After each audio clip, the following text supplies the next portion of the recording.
हजारों साल नरगस अपनी बेनूरी पे रोती है,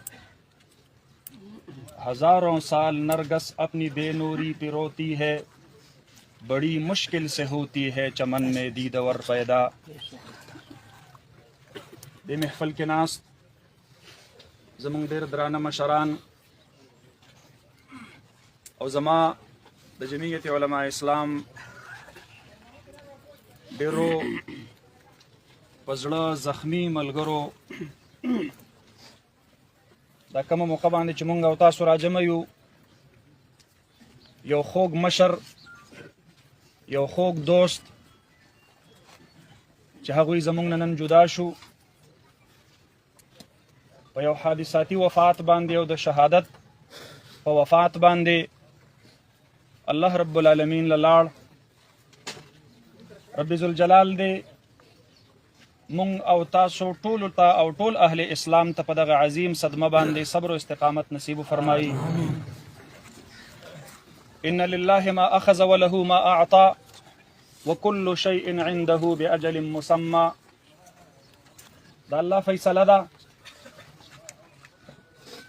زمون کو زړه خفه ده، خدا الله په فیصله باندې راضي ده. بشک حضرت مفتی صاحب په 1996 کې د کالج په زمانه کې مې د جمعیت طلبه اسلام په یو مجلس کې ورسره ملاقات شوی و. 29 کاله تنظیمي او جماعتي سفر مو سره تیر شو. په خپل ذات کې یو انجمن و.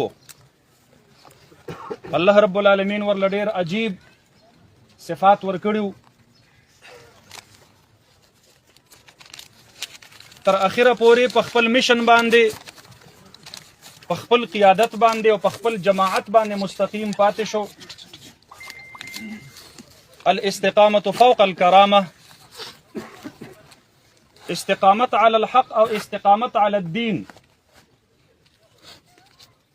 دا ډېر لوی د الله رب العالمین د طرفنا عطیه ده. الله دې مونږ او تاسو ټولو ته هم استقامت نصیب فرمایي. غریبۍ ناچارۍ چرته هم د خپل جماعت د صفنا یوې لمحې دپاره د خپل قیادت نه د حضرت مفتی صاحب په قدم کې تزلزل را نه وستلو. او دا د الله رب العالمین نظام دی. دا به چلیږي. په داسې مرګ خوشحالي پکار ده چې د حق او د صداقت په قافله کې راشي. د دین اسلام یو عظیم سپاهی چې د اسلام آواز و، د ناموس رسالت آواز و، د ختم نبوت آواز و، د ناموس صحابه آواز و، د مظلومو دردیدلو ژړېدلو قبایلو آواز و. په یو ځای کې د خپلو غمځپلو رونو د هغې درد خاموشۍ ته نه دی پرېښی. کو په جلسه کې دی، کو په جلوس کې دی، کو په اجلاس کې دی، په هر ځای کې د دغه خپل غمځپلي قام آواز یې پورته کړی دی. یو میشن و. که څوک نن خوشحالي کوي چې د صحابه او د اهل بیتو کوم قانون د عظمت او د هغې د ناموس د تحفظ د حضرت مفتی صاحب په کاوشونو باندې راغلی او هغه ژبه بنده شوله، موږ هغه خلقو ته پیغام ورکوو چې حضرت مفتی صاحب د یو ذات او د یو شخص نوم نه و. حضرت مفتی صاحب دا د یو نظریې نوم و، دا د یو میشن نوم و. ان شاء الله العزیز مونږ به ټول د ناموس صحابه وکیلان جوړیږو ان شاء الله. مونږ به ټول د ناموس رسالت پهرداران جوړیږو ان شاء الله. او دا یو مفتی صاحب نه و. که څوک وایي معامله خو حادثاتي ده، خو که په شا باندې یې داسې قسم قوتونه کار فرما وي یا نوي کار فرما، خو هسې د مفتی صاحب په شهادت باندې خوشحاله وي، ان شاء الله د امت بچی بچی به دغه غږ پورته کوي ان شاء الله. فمنهم من قضى نحبه ومنهم من ينتظر.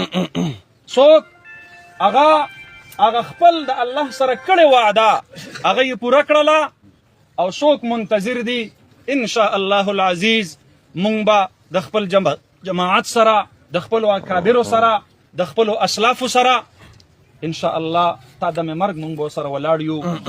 دې وخت کې د غم یو ډېره لویه سانحه مونږ او تاسو ته راپېښه ده.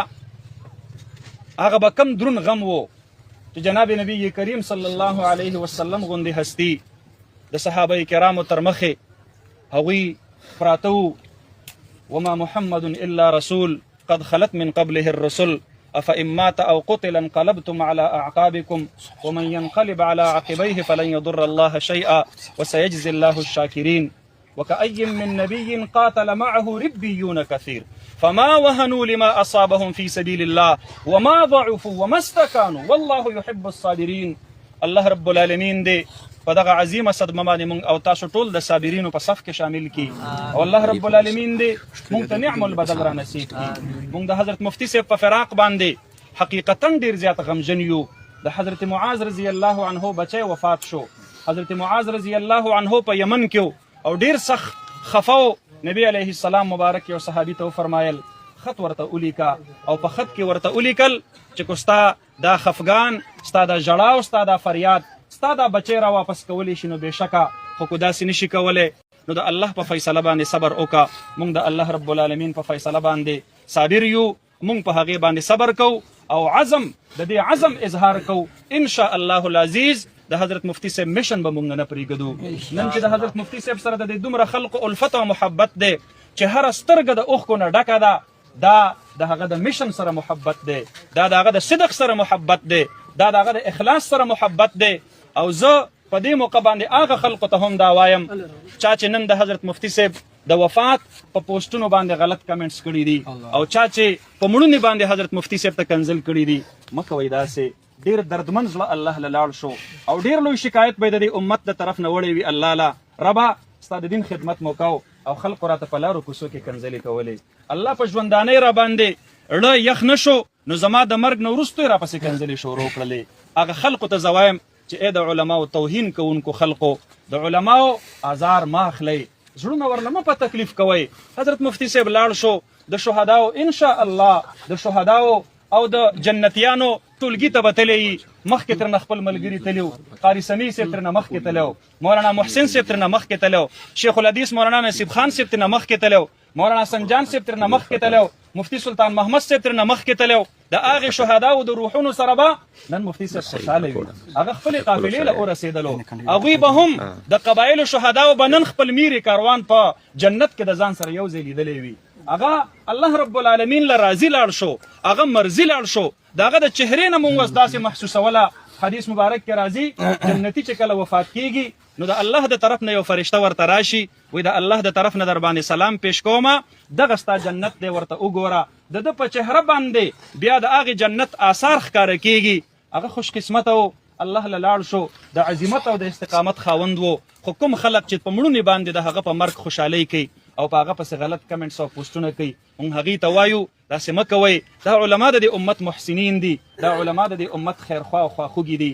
الله رب العالمین دې دې ټولې علاقې ته نه دې ټولو قبایلو او دې صوبې ته نه یوازې د پاکستان ته نه ما نن کتل د عربو ملکونو سفیرانو چې نن د کومو جذباتو اظهار کو ما یو قربان شم مفتی صاحبو ته ډېر یو غریب انسان وي یو فقیر او ملنګ انسان وي خو ته خپل اخلاص دغه مقام ته ور ورسولې چې نن بین الاقوامي عالمي دنیا او اسلامي ملکونه هغه پتا پسې خفه دي او پتا پسې ژاړي.